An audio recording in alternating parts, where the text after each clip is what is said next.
I had to print out a chart to show people what pooping fine means. Yeah. I had so many people tell me they poop fine, and then when I actually got down to it, they did. I was like, no. So when people actually get diarrhea all the time, they're actually constipated. I'll take X-rays on them, and they're just full of poop. And it's usually that part of the bowels. So each bowel is tied into a different nerve. L4, L3, like I had a guy I did this with. Never met him except for like I knew his name, and I met him at this men's banquet. He's like, my back hurts all the time, and I heard you're a chiropractor. I'm like, well, but I was like, well, let me just check you because.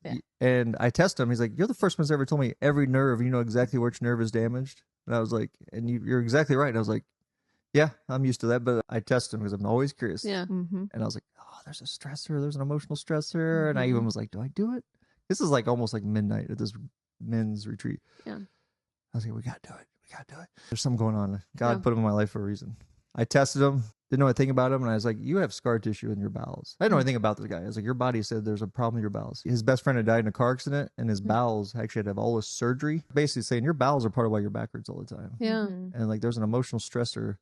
And he was pretty easy to open up. He was like, yeah, my best friend, and we did it. And this other guy's watching me, and he was like, what is, because he's crying, and we're working through it. And I was like, that's not me, man. That's like, God led me down this path to learn this technique, because I'm the last person I thought would be doing emotions. Yeah.